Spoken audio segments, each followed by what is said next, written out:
তার বিষয় পক্ষ থেকে বলছি, তোমরা যারা কলকাতা বিশ্ববিদ্যালয়ে 4th সেমিস্টারে পড়ছো এবং এডুকেশন অনার্স আছে, তাদের জন্য আমরা যে নতুন তোমরা সেমিস্টার পদ্ধতি অর্থাৎ সিসিএফ পদ্ধতি সেমিস্টার 4 এডুকেশন অনার্স পড়ছো এবং ডিএসসিসি 8-এর সাজেশান নিয়ে আমরা হাজির হয়েছি পড়ার বিষয় পক্ষ থেকে।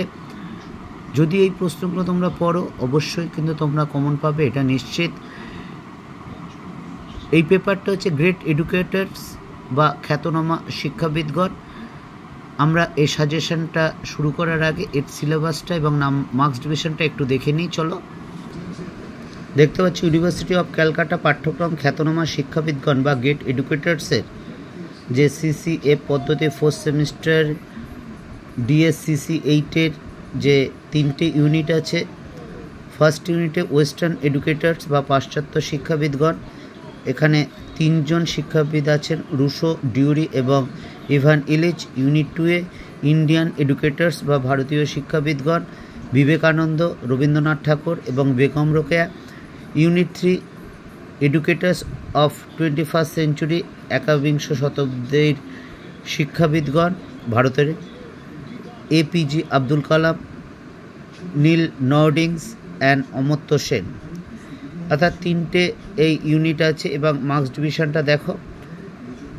3টে ব্রড কোশ্চেন থাকবে, 10 নম্বরের 4টে কোশ্চেন থাকবে, তোমাকে 3টে কোশ্চেন লিখতে হবে 500টি শব্দের মধ্যে। তারপর 5 নম্বরের 6টা কোশ্চেন থাকবে, তোমাকে 5টা লিখতে হবে 250টি শব্দের মধ্যে, এবং 2 নম্বরের 10টা প্রশ্ন থাকবে। অর্থাৎ টোটাল তোমার কিন্তু 75 নম্বরের পরীক্ষা হবে অনার্স পেপারগুলো। তোমরা সবাই জানো, নাম্বার ডিভিশনটা এবার দেখিয়ে দিলাম। তা চলে এবার আমরা সাজেশনটা শুরু করি। দেখো, প্রথমে আমরা 10 নম্বরের সাজেশনটা শুরু করছি। তার আগে একটা কথা বলছি যে তোমরা এই সিসিএফ পদ্ধতিতে প্রথম পরীক্ষা দিচ্ছ, ফার্স্ট ব্যাচ, কাজে একটু কোশ্চেনগুলো বেশি হয়ে গেছে, এটা আমি মানছি। তবে এটা বলবো যে 2টো স্টার দেওয়া আছে সেগুলো খুবই ইম্পর্টেন্ট, এবং 1টা স্টার দেওয়া আছে তারপরে ইম্পর্টেন্ট, এবং তারপর যেগুলো স্টার দেওয়া না একটু দেখে যেও। কারণ যেহেতু প্রথম পরীক্ষা হচ্ছে এই সিলেবাসে, সেহেতু একটু হয়তো বেশি পড়তে হতে পারে। তবে এটা বলতে পারি 2টো স্টার বা 1টা স্টার যেগুলো দেওয়া আছে সেগুলো অবশ্যই কিন্তু ভালো করে পড়বে, এবং যদি পড়ো তোমরা অবশ্যই কমন পাবে। এবং নোটগুলো কিন্তু লিখে আত্মস্থ করে অর্থাৎ বুঝে মুখস্থ করবে, চোখ কান বুঝে মুখস্থ করবে না। তা চলো 10 নম্বরে শুরু করি। দেখো, প্রথম প্রশ্নটা, নারী শিক্ষা ও জনশিক্ষা বিষয়ে বিবেকানন্দের মতামত আলোচনা করো। নেক্সট, বয়স্তর অনুযায়ী রুশোর শিক্ষা চিন্তার বিবরণ দাও। এটা দেখো 2টো স্টার, এটা খুবই গুরুত্বপূর্ণ। 3 নম্বর, ইলিচ প্রস্তাবিত শিখন ওয়েব সম্পর্কে আলোচনা করো। এটা দেখো 1টা স্টার আছে, এটাও ইম্পর্টেন্ট, তবে 2টো স্টার থেকে কম। 4টা দেখো পরে রিপিট আছে 8 নম্বর, এর জন্য আমরা কেটে দিয়েছি। এখানে দেখাচ্ছে যেটা 5 নম্বর, সেই নাম্বার ধরেই বলছি। 5 নম্বর দেখো, বিবেকানন্দ শিক্ষা দর্শন আলোচনা করো। 6, ডিউরি শিক্ষা দর্শন আলোচনা করো। এটা খুবই গুরুত্বপূর্ণ প্রশ্ন। 7টা দেখো, এটাও খুব গুরুত্বপূর্ণ প্রশ্ন, বিশ্বভারতীর শিক্ষা ব্যবস্থার পাঠ্যক্রম বর্ণনা দাও। 8টা দেখো, নারী শিক্ষা ও নারীদের অধিকার প্রতিষ্ঠায় বেগম রোকেয়ার অবদান আলোচনা করো। এটা বেশ গুরুত্বপূর্ণ। 9টা দেখো, রুশোর শিক্ষা দর্শন সম্পর্কে লেখো।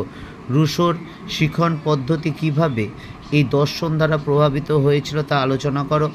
10টা দেখো, বিবেকানন্দর মতে শিক্ষার সংজ্ঞা দাও ও তার শিক্ষার লক্ষ্যগুলি আলোচনা করো। 11 নম্বরটা দেখো, শিক্ষাক্ষেত্রে রবীন্দ্রনাথ ঠাকুরের অবদান লেখো। 12, ডিউই প্রস্তাবিত শিক্ষার পাঠ্যক্রম সম্পর্ক লেখো এবং তার সমস্যা পদ্ধতি সম্পর্কে বিস্তারিত আলোচনা করো। 13 নম্বরটা দেখো, এটাতে 2টো স্টার দেওয়া আছে, ডিস্কুলিং সম্পর্কে ইলিচের শিক্ষা চিন্তা বা শিক্ষা ভাবনা ব্যাখ্যা করো। 14টা দেখো, শিক্ষাক্ষেত্রে ডিউরির অবদান। 15 দেখো, আধুনিক শিক্ষা ও শিখনে রুশোর অবদান।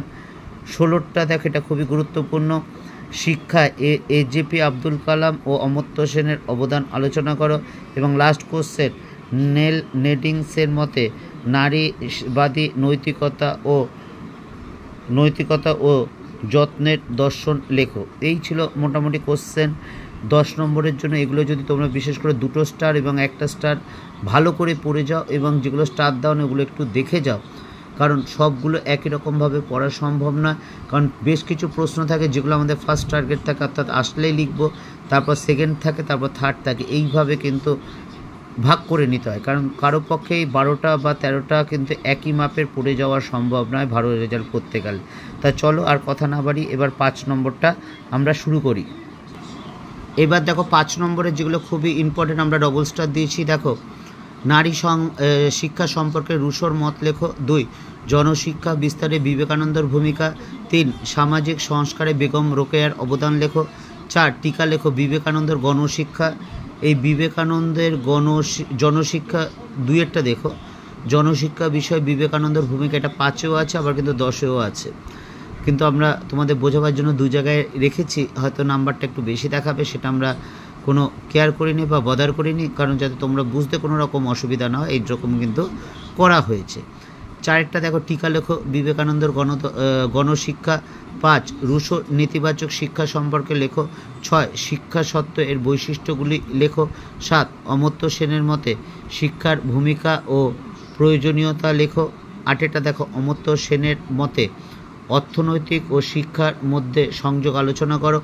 তোমরা জানো যে আমরা পরের বিষয় পক্ষ থেকে হিস্ট্রি এবং এডুকেশন অনার্স, এছাড়া history, pol science, philosophy, education major বা মাইনার, ফার্স্ট এবং সেকেন্ড সেমিস্টারে সিভ্যাক বা ইএনভিএসের আমরা নোট এবং সাজেশন দিয়ে থাকি আমরা পড়ার বিষয় পক্ষ থেকে, এবং যে নোটগুলো দিয়ে থাকি আমরা বুঝিয়েও দিই। কারণ আমরা পড়ার বিষয় পক্ষ থেকে মনে করি যে শুধু কিন্তু নোটটা দিয়ে দিলেই হয় না, তুমি যদি সেই নোটটা বুঝতে না পারো তাহলে কিন্তু সেই নোটের কোনো দাম থাকে না। কাজে তোমাদের আমরা বুঝিয়ে দেওয়ার চেষ্টা করি। যদি কোনো অসুবিধা থাকে অবশ্যই জানিও, যদি ভালো লাগে অবশ্যই চ্যানেলটি লাইক করো বা সাবস্ক্রাইব করো বা বেল আইকন টিপে রেখো, কারণ আমরা এখন থেকে অনবরত তোমাদের সেকেন্ড সেমিস্টার, ফোর্থ সেমিস্টার বা সিক্স সেমিস্টারে বিভিন্ন নোট বা সাজেশন দিয়ে যাচ্ছি। কাজে তোমরা যদি পেতে চাও, যদি ভালো লাগে বা যদি মনে প্রয়োজন হবে, তাহলে অবশ্যই আমাদের চ্যানেলটি লাইক করো বা সাবস্ক্রাইব করো বা বেল আইকন টিপে রেখো। পড়ার বিষয় পক্ষ থেকে এতটুকুই, অগ্রিম শুভেচ্ছা রইল।